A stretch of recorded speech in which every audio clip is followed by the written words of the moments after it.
위대한 민족이라며 더 이상 괴롭힘을 당하던 시대는 끝났다고 선언했습니다. 이어 사사건건 대립하고 있는 미국을 향해 강경한 어조로 경고했습니다.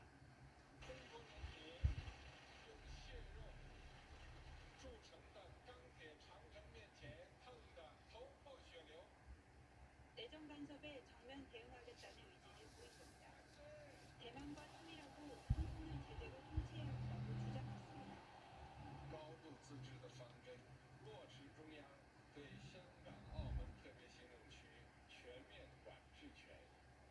하지만 이런 와중에 홍콩에서 민주화 인사들이 또 체포됐습니다.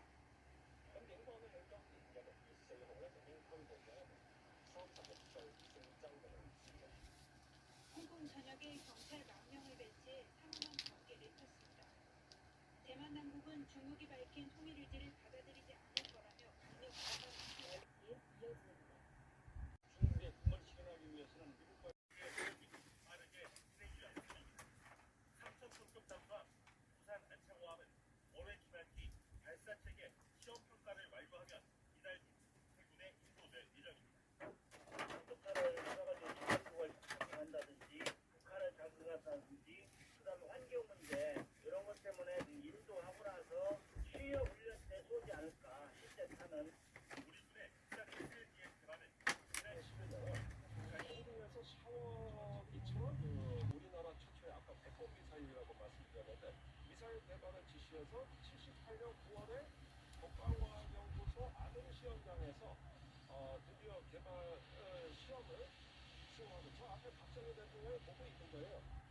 그래서 날아가서 공중에 표적기를 명중시키는 장면을 보고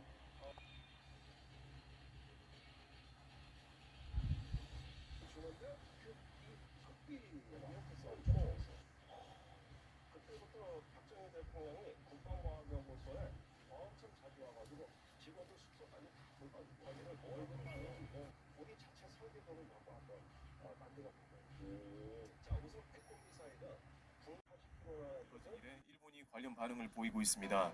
최근 동북아시아는 그야말로 던전이라고 불릴 정도로 매일매일 화력 대결이 이어지고 있다고 하는데요.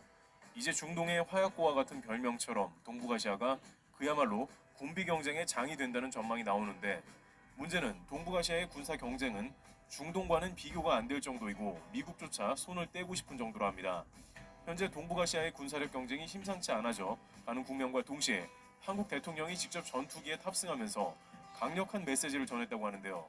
현재 어떤 국면이 진행되고 있는지 살펴보도록 하겠습니다. 국가가 모두 결집할 정도였습니다. 당장 지난주에는 러시아와 중국 해군이 일본의 혼슈와 삿포로 사이 해협을 통과해 난리가 났습니다. 엄연히 일본의 영해에 해당하는 부분을 지나간 정도의 대사건이라서 일본이 발칵 뒤집혔는데요. 일본의 언론들은 러시아와 중국 해군이 일본을 사실상 농락했다면서 자신들 바다에 침입한 그들을 단순히 쳐다만 볼 수밖에 없는 상황이었다고 하는데요. 왜냐하면 해당 해역은 공해이기 때문에 엄연히 러시아와 중국이 지나갈 수 있는 영역이었습니다. 그들은 미국이 대만 해역을 통과하듯 자신들도 해당 지역을 통과하는 데 문제가 없다고 주장합니다. 미국이 항행의 자유를 외치듯 지나간 것입니다. 다만 일본 입장에선 전혀 용납이 안 되는 행위인 것이죠. 또한 그들이 일본 바다를 지나간다고 한들 일본이 러시아와 중국을 상대로 무력을 행사하기는 어렵습니다. 러시아와 중국은 글로벌 파이어 세계 군사력 순위 이상바닥지 러시아와 중국이 일본을 횡단했다라며 충격을 감추지 못하고 있으며 일본 기시다 내각에서는 찬물을 뿌리고 있다. 방위성도 체면을 제대로 구기고야 말았다. 분하다라면서 냉혹한 국제정세의 힘의 논리에 따라서 아무런 반응도 못하고 있는 모습에 속앓이를 하고 있습니다. 또한 이들이 이렇게 나타난 것은 일본의 쿼드 동맹에 대한 경고를 비롯 미국 오커스 연합체에 대한 대응으로 중국은 현재 유일하게 자신의 군사 아군인 러시아와 연합훈련을 강화하는 국면으로 들어간 것입니다. 따라서 앞으로 동북아시아에서 러시아와 중국의 출몰이 잦아지며 불안감이 훨씬 더해지는 상황입니다. 일본 내각은 올해 들어 GDP의 2%를 방위비로 설정하는 동시에 적기지 공격 능력을 위해 장거리 미사일을 갖추고 지금보다 군사력을 강화해야 한다며 목소리를 냅니다만 이미 너무 뒤처진 게 아니냐는 비판도 나옵니다. 게다가 미국과 직접 메시지를 주고받고 있다는 북한도 최근에 탄도미사일을 동해상으로 발사했습니다. 일본은 러시아와 중국도 골치가 아픈데 북한까지 일본 방향으로 미사일을 쏘는 게 설상가상인 국면입니다. 기시다 총리는 아베 총리와 토시하나 안텔리게 똑같이 조건 없이 김정은 위원장과 만나겠다라고 했지만 북한은 일본말을 들은 척도 안 하고 동해상에서 SLBM 발사 장면을 공개한 모습이 등장한 것입니다. 복수의 통신은 북한이 SLBM까지 갖추고 핵무기를 고도화하면 큰 위협이 된다고 전하고 있습니다. 여기에 중국까지 극초음 미사일을 극비리에 발사까지 하는 등 그야말로 군사력 경쟁이 고조되는 것입니다. 상황이 이렇게 되자 미국에서조차 이제 동북아에서 매우 곤란하다는 의견이 쇄도하고 있습니다. 미국의 군사 분야와 국제관계 전문가인 제니퍼 린드와 데릴 프레스 교수는 워싱턴 포스트에 기고했는데요. 이들은 중국과 북한의 핵 위협을 예로 들면서 한미동맹이 사실상 유명무실해진 상황이라고 하며 현재 상황은 대한민국의 핵무장이 답이라는 취지의 목소리를 내는 것이 심상치 않습니다.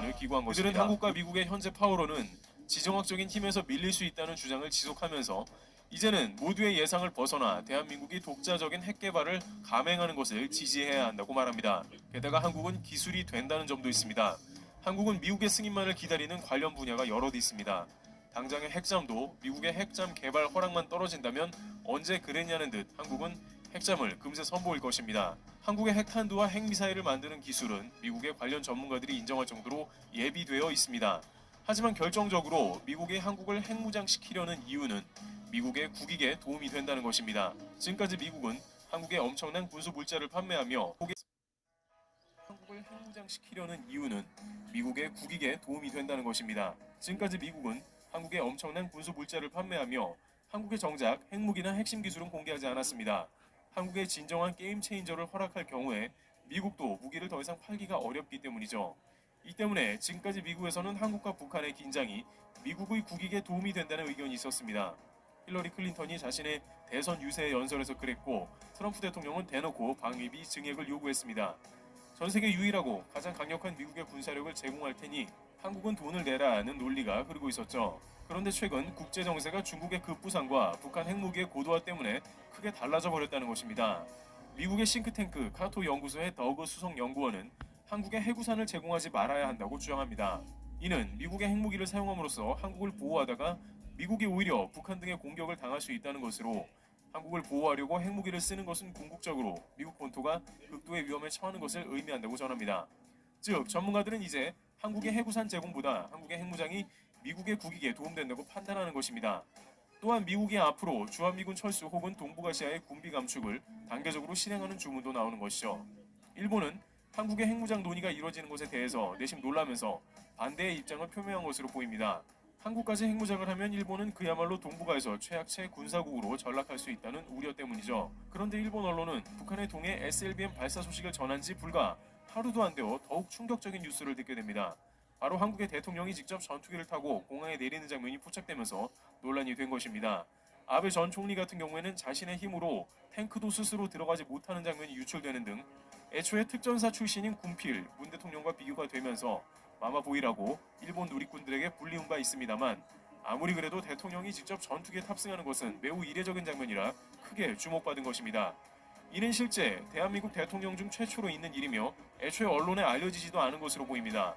보통 의례적으로 대통령은 행사장 입구까지 차량으로 이동 후 도보로 입장하는 것이 일반적이지만 이번에는 대통령이 독립기념관, 서울현 중원, 용산전쟁기념관 등을 돌고 직접 성남공항에 내려온 것입니다. 탁현민 청와대 의전비서관은 이에 관해서 대통령이 전투기에 탑승한 것은 충분한 의미가 있다고 전합니다. 성남 서울공항에서 열린 국제항공방위산업전시회인 아덱스 개막 행사에 직접 대통령이 전투기를 타고 등장해 전세계 53개국의 관련 인사 앞에서 국산 경공격기인 FA-50을 비행하며 우수성을 직접 홍보했다는 것입니다. 관계자들은 국민과 외빈에게 국산 전투기의 안전성과 우수성을 알리고자 하는 뜻으로 풀이된다고 말합니다. 해외에서 한국의 FA-50이 점점 관심을 받고 있는 국면도 더욱 홍보를 박차게 하는 모습인 것입니다. 실제 FA-50은 필리핀 전투기 도입 사업을 통해서 FA-50 12대가 매우 유용하게 운용되는 상황입니다. 또한 말레이시아도 경전투기 도입 사업에서 최종 FA-50을 후보로 선정하는 모습도 나오는 등 국제사회에서 한국의 경전투기가 충분히 활용되며 적절한 예산과 기능으로 어필하고 있다는 것인데 이를 상대적 고령인 대통령이 직접 탑승해서 안전성을 증명했다는데 일본조차 놀라움을 표시한 것입니다. 일본은 내각에서 군 예산을 늘려야 한다면서 파벌과 당파 가운데 갈등만을 반복하는 모습이 나옵니다만 한국은 대통령부터 여야를 막론하고 군수사업에 귀빈을 초대하고 항공무기를 개발하고 수출하려 하며 기존의 무기보다 더 강하고 혁신적인 무기들을 선보이는 행보가 연일 이어지고 있다는 사실입니다.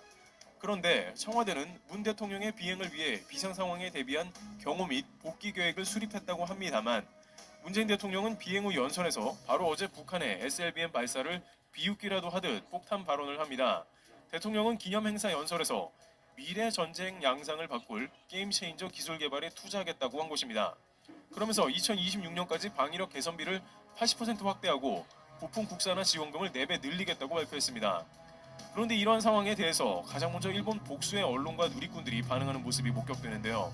그들은 왜 한국은 지금까지 개발해놓은 현무 미사일이나 SLBM 등이 없었던 것처럼 말하는가라고 비판하고 있습니다. 한국의 군 통수권자는 마치 한국이 이제서야 초심으로 국방비를 쏟아붓는 것처럼 연설을 한다는 것입니다. 있으며 SLBM과 현무의 조합이라면 충분히 동북아 정세에서 어느 정도 게임 체인저가 될 만한 것임에도 불구하고 대통령은 양상을 바꿀 게임 체인저를 개발한다고 하니 무엇에 한국은 더 목이 말라 있는지 의문인 것입니다. 물론 어제 북한이 SLBM을 발사하는 등의 도발을 해온 상황에서 한국이 우회적 대응을 했다는 의견도 나옵니다. 북한은 한국이 SLBM을 성공했다고 하자 이를 의식해 자신들도 SLBM을 발사하며 맞받아치고 있는데 다시 한번 한국에서는 대통령이 직접 전투기에서 내려 아덱스 환영식을 거행하며 폭탄 발언을 했다는 것입니다. 아무튼 이렇게 저렇게 해석을 하더라도 일본 정부에서는 대한민국의 국방이 심상치 않다는 해석만 나오는 것이죠.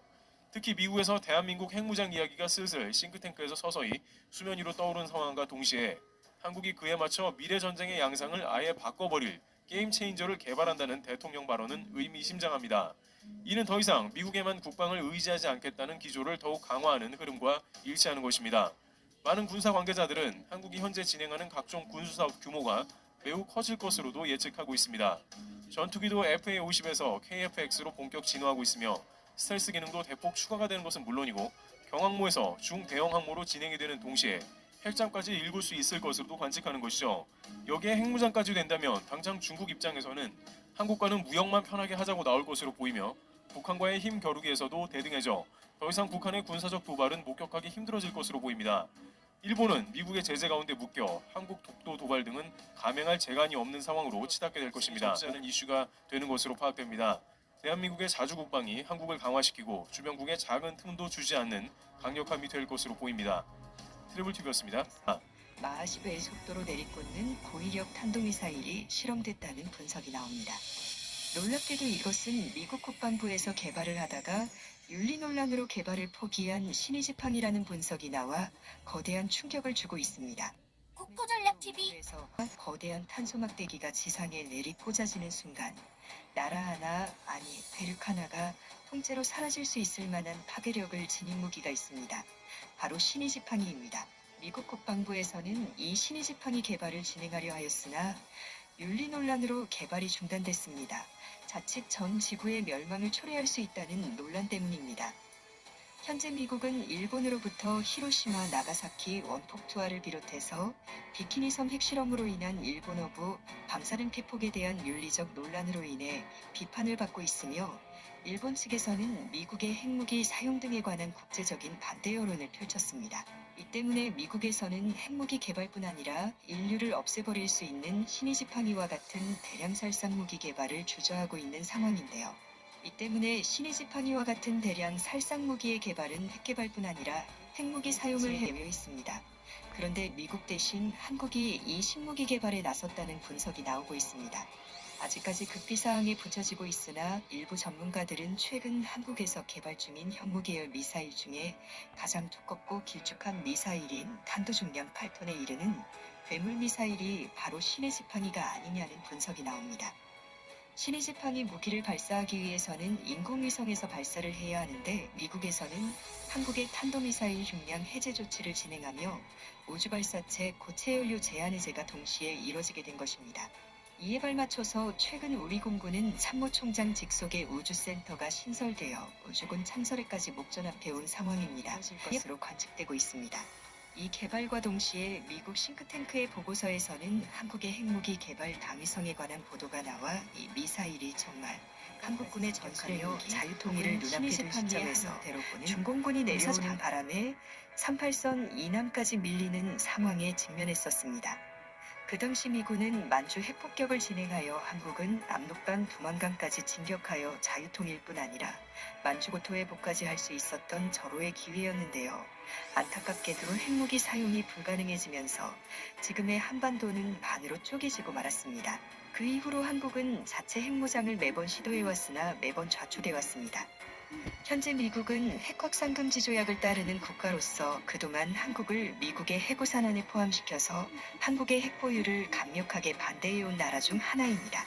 미국은 그동안 한국이 핵 보유를 하게 되면 한국뿐 아니라 일본의 핵무장, 대만 등의 경제 강국들을 시작으로 핵무장이 동아시아 지역에서 확산될 가능성이 높아 한국의 핵무장만은 절대 허용을 안 했습니다.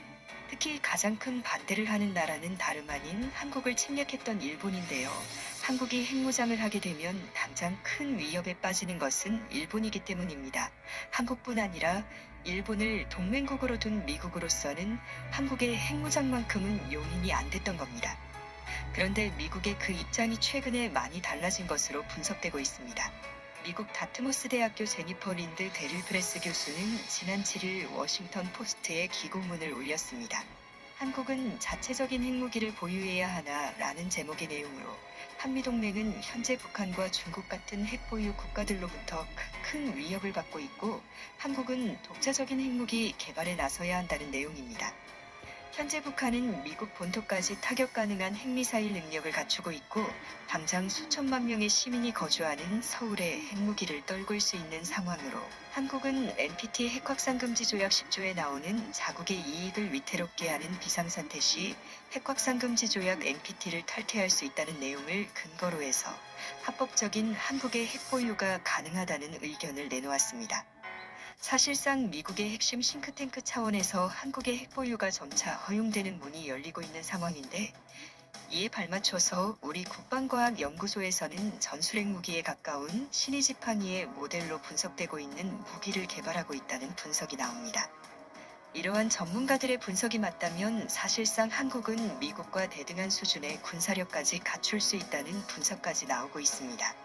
그동안 한국은 세계 6위 수준의 국방력을 갖추고 있으나 핵무기를 보유하고 있지 않아서 실질적인 한국의 군사력 순위는 세계 10위권 밖이라는 전문가들의 분석은 충격을 주고 있습니다. 중국이나 북한과 같은 인근의 적성국들이 핵무기를 보유한 한국 국민들로서는 매우 불안한 상황인데요.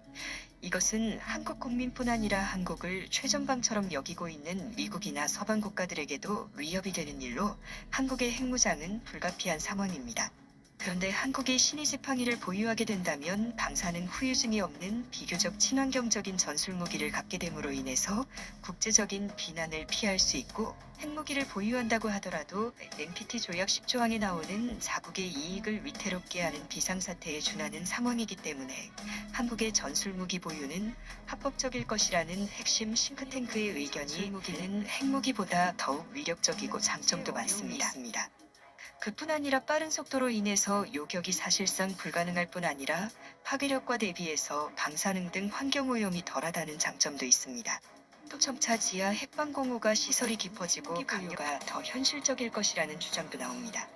신의지팡이는 기본적으로 우주에서 떨어뜨리는 무기로서 대기권 밖 우주공간의 무기 배치는 우주조약 위반이며 또 한국이 우주까지 실어 나를 수 있는 위성체 발사를 한다고 하더라도 그 운영 유지 비용이 천문학적이기 때문에 지금 개발 중인 현무계열 미사일에 핵무기를 탑재하는 것이 더욱 알맞고 현실적이라는 분석이 나옵니다. 최근 들어 한국의 이 같은 무기 개발에 한국의 인근 위협 국가들인 중국, 북한뿐 아니라 독도에 대한 위협을 지속해온 일본까지도 한국의 머리를 납작 엎드리는 모양새입니다. 일본은 최근 육상자위대 전부대가 참가하는 레이와 3년 연습에서 공개된 지도에서 독도를 자국령에서 제외했을 뿐 아니라 중국 역시 왕을 납작 엎드리는 모습을 취했습니다. 이뿐만 아니라 북한 역시 한국과 통신선 복원을 진행하는 모습을 취했습니다. 그만큼 최근 공개되고 있는 한국의 신무기들은 세계 각국의 한국에 대한 외교 정책을 바꿔놓을 정도로 위력적인 상황인데요. 한국은 현재 핵무기를 제외한 세계 최정상급 무기들의 개발을 대부분 완료한 상태입니다. 잠수함에서 발사하는 가장 값비싼 무기인 SLBM에서부터 세계 최고 성능의 자주포, 현무계열 순항미사일 등 한민족 역사상 최고의 화력을 갖추고 있는 상황인데요. 여기에 핵무기까지 탑재가 이뤄지게 된다면 제 아무리 인구가 많다는 중국이 한국을 함부로 여길 수 없을 것이고, 심지어 전문가들이 분석 중인 신의지팡이까지 개발이 완료된다면 그야말로 과연 대한민국이 신의지팡이를 세계 최초로 공개하는 날이 올 수 있을까요? 국토전략TV 오늘은